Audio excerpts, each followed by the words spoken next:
Hello, everyone. Welcome. My name is Melinda Hart. You are watching Stamping with Hart. You can find more information about today's project on my blog at www.stampingwithhart.blogspot.com. Today, we are going to be making cards with the Window Wishes bundle. This card that was already completed that I have in my hand was the inspiration, and we're going to do a slightly different card on this video. So for me, I always like to do different examples if I can, instead of recreating the same exact card. And that's what we're going to do today. We're still going to be doing a lot of very similar elements, but I'm going to be changing up the people, and we're going to do die cuts instead of stamping. So yeah, let's go ahead and talk about this a little bit. So the Window Wishes bundle was one of my favorites from our July to December mini catalog for 2022. And I just think it's so versatile, and you can combine it with so many other stamp sets, either from your own collections or from the mini catalog, even from the annual catalog.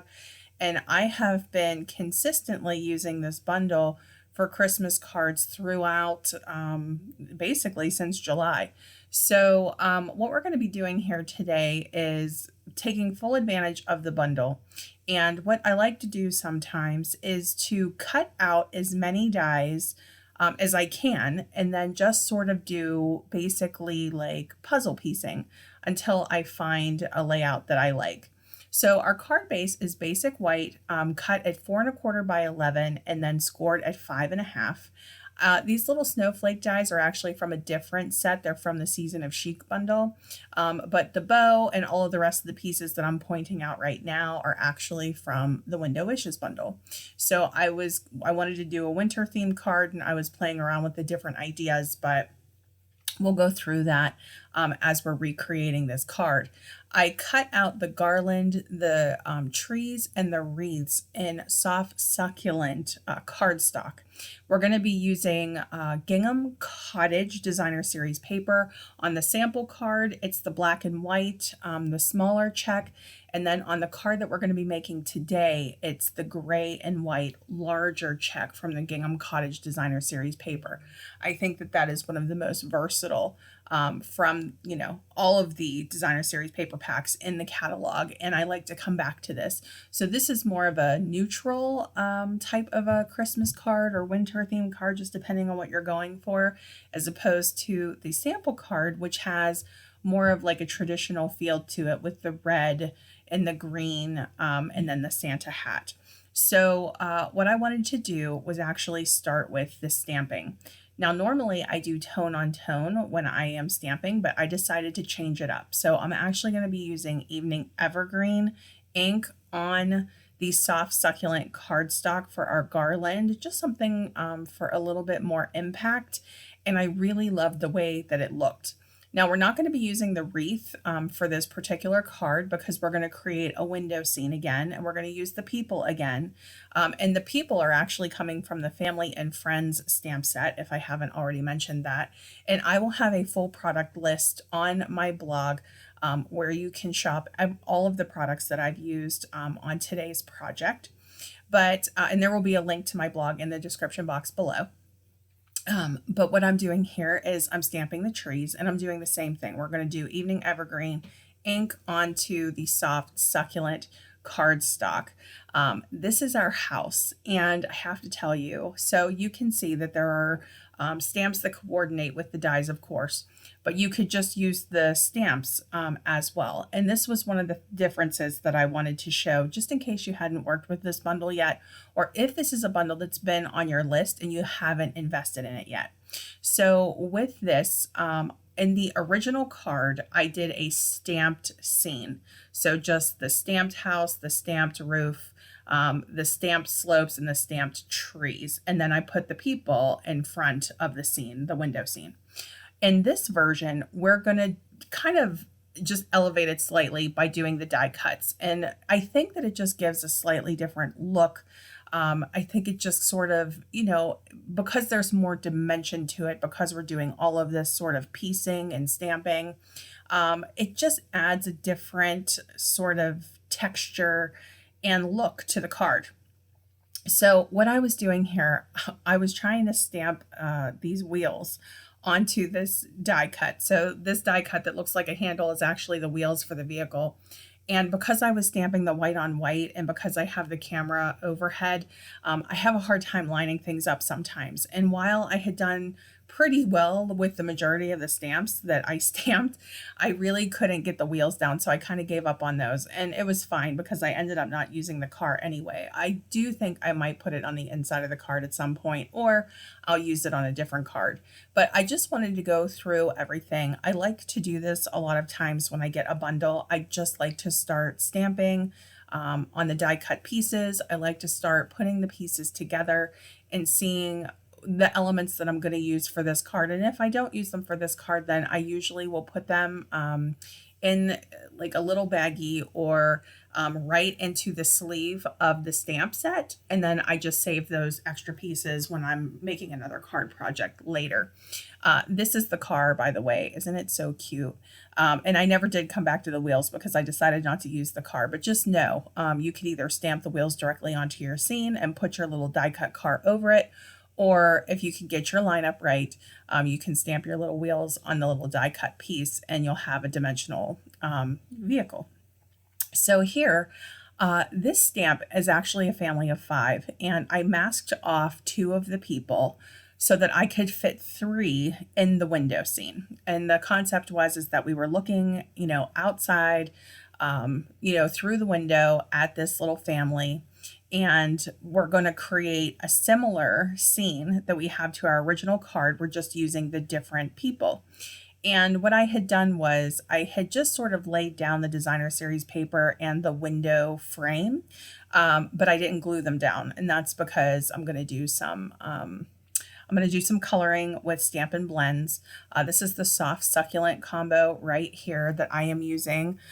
This is for the little girl. I ended up coloring her hair, I think it was basic black light, and I felt like it just kind of took the details of the stamp away. So I think I would go down a shade, maybe switch to like dark soft suede or something like that. Or maybe I could bring in a little more detail the next time around. So it's up to you as to how detailed you want to get with it.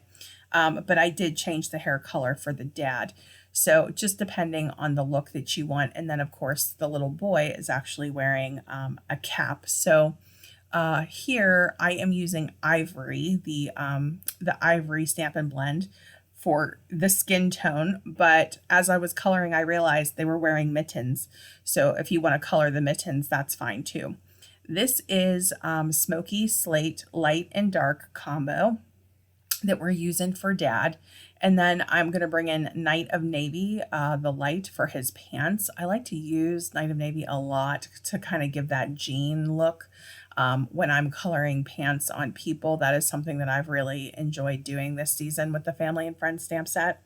And then I'm using the dark Night of Navy for the boy's jacket. And one of the reasons why I do it this way is because if you don't have a ton of Stampin' Blends, you can just keep it simple with your combo packs. You don't have to use 100 different colors unless that's what you want for your card and that's what you're trying to achieve, right? But I don't think you have to, stress out. This is Smoky Slate Dark for his pants. So what we're doing is basically using about 3 combos and maybe 1 extra color in there. I went with Soft Succulent Dark for his scarf. And then I did bring in Soft Suede. I think that was dark for his hair. And I can't remember what I used on the little boy's hat. I think it was Pool Party. Yeah, because that's the lightest Stampin' Blend there on the corner. So what we're going to do is we're going to glue down our designer series paper, and then we're going to glue down our outer window frame. And one of the questions that came up was, did we want to include or not include the detail window piece? So as you can see, when you start to frame this out, this is why it's good to lay the pieces down before you stamp so that you don't accidentally cover up your people when you have to glue in these pieces. Now, before I do any of the detail scene, the house scene, the house winter scene, the detailed die cut for the window looks great. But when I start adding in all of these pieces, I thought it was kind of breaking it up a little bit. Now, I did do that on the original card, but it felt a little bit different because we were using dies. Now, there are two dies in this bundle that actually cut into paper instead of cutting out. So whereas with the first card, I just did the slope stamps because there are stamps that match this slope exactly, like the die cut shapes that you're looking at here. I decided to cut into the card base. Now, if you don't want to see that on the inside of your card, I would say you could do two things. You could get a basic white panel and work with the basic white panel and put it on top of your card base, or just do a decorative panel on the inside of the card to kind of cover up anything on the back that you don't want people to see, like the color from the Stampin' Blends, for example. So as you can see, I'm starting to piece my scene together. I'm trying to see what fits, what doesn't, what do I like, what don't I like. And then once I kind of get my layout, then that's how I just basically go with the card. And I knew I wanted to use that garland. I wanted to do white instead of red in terms of the bow and decorating with the garland, putting the little pearls, what is it called? The pearlized enamel effects with the little white pearls from the pearlized enamel effects. I used red on the original card. So here I'm going to get my Stampin' Cut and Emboss machine, and we are going to cut in this slope. And you'll be able to see from looking at the die cut house, the way that the house is, the way that the die cut house is, you can see it's sort of on a slope. It's like at an angle. So I grabbed the die that matched that sort of slope on the actual house and just set it right above the heads of the family. And that is where our sort of slope scene is going to be. And it's okay if it's not a perfect cut, because remember, you're going to bring your window frame back in and you're going to glue that in. So don't worry about it being absolutely perfect. But this is a really fun scene builder bundle to work with. And I would love to hear in the comments if you have this bundle or if you have a bundle like it. If you like to work with things like this. I love the feel of this for Christmas. I just think, I mean, you can use this year round, honestly, but I think there's just something about it that makes it feel very homey, and all of those warm Christmas memories and all of that that you think of at this time of year. I really felt like this bundle really sort of brought that to life. So what I wanted to point out was that on the house, on the original card, I had actually used my Daffodil Delight Stampin' Blends to kind of color in the windows to make it look like the house was lit up on the inside. And on this card, I decided to leave it white. So at this point, you guys can pretty much tell what I'm doing. I'm really changing things up so that you can see two versions of a very similar card.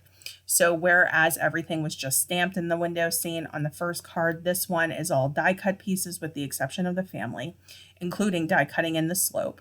And now when I add in that frame, you can see it just sort of frames out the scene, which I think is so cool. And this is the basic black cardstock, by the way, if I haven't already mentioned that. I did use Sweet Sorbet ink, Memento Tuxedo black ink, and Evening Evergreen ink for this particular card. The Memento, because it's safe to use with Stampin' Blends, and I wanted it to coordinate. So here I am bringing back in that detail piece. And I asked people who were on my Facebook Live to vote what they thought. Did you like it with or without? And I ended up on the actual live having 2 people vote without and 1 with. And then I got some more comments in the replay where people were saying that it was okay if it was either way, or that they might add in that detail piece. So it's always fun to hear your feedback and what you guys think. I decided to leave it off, especially because the votes that I had in my live said to leave it off, which is great. I mean, I think it's so much fun to do things this way, especially because the first card has the detail element to it, and then this one does not. So I'm just gluing in my bow, and I'm just going to put it right in the center, sort of to the top of my garland here.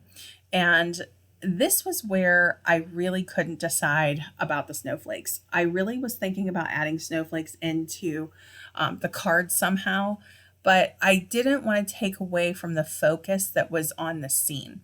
So this is actually a sentiment from the Window Wishes stamp set. The original card, the sentiment was from family and friends. So you can change this up, in a way that works for you. When I was originally stamping this and working with this, I didn't realize that the piece was too narrow for this particular stamp. So I ended up changing it up a little bit, and we're just going to trim this out. I'm going to be using my Banners Pick-a-Punch to kind of create a little banner sentiment here. Just really simple, just something to go right underneath the window. If you want to leave it, just as a rectangle, I think that that's perfectly fine. But I love the font on this, so clean and easy to read. And I just ended up thinking that this was a really beautiful card. So you're going to see me kind of playing around with the snowflake dies, but in the end, I decided not to use them. I wanted to keep this in the video for any of you who might be watching this for inspiration and think that you would like the snowflakes on the card. I think if I could have gotten them into the actual window, I would have been happier with that, because for me, I felt like it was kind of snowing on the inside of the house, the way that I have the scene, looking like this is almost like the wallpaper on the inside of the house. And we're kind of looking out the window at the family and the winter scene outside. So I was like, I just don't think that the snowflakes kind of make sense. I wanted to use them, but I ended up not, because I felt like it looked too cluttered if I put it on the actual inside part of the window. But we'll certainly use those on another project.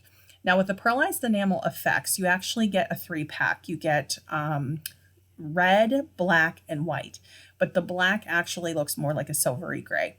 I used the red on the original card, and I'm going to use the white on this card. One of the reasons why I like the effects is because you can get so much out of it. So I can be very generous when I am adding the pearls to the garland, right? Because, you have this full bottle. I could do hundreds of them, and I would still have stuff left over, right? So you can decide if you would like less or more on your garland, but for me, I really wanted to be generous with it. And what you can see is that I'm just gently squeezing the bottle, and then I'm pulling straight up when I'm done. They may look a little bit odd at first, but they're going to settle into really beautiful, rounded looking pearls. And then you're going to set that aside and give it ample time to dry. You really want to give this time to dry. So don't plan on popping this into an envelope right after you do this. I would say give it as much as a whole night to kind of set. If you're doing smaller pearls, it'll probably dry faster. But if you're doing like a really big pearl, like I'm doing in the center of the bow here, then it's going to be, it's going to take longer to dry, really. I hope that you enjoyed today's card projects. Be sure to visit my blog if you are interested in shopping the Window Wishes bundle or the Family and Friends stamp set, which I highly recommend, especially together. I think they coordinate so well together. If you haven't already subscribed to my channel, I would love to have you subscribe. I do new videos each week, and stay tuned for the next video.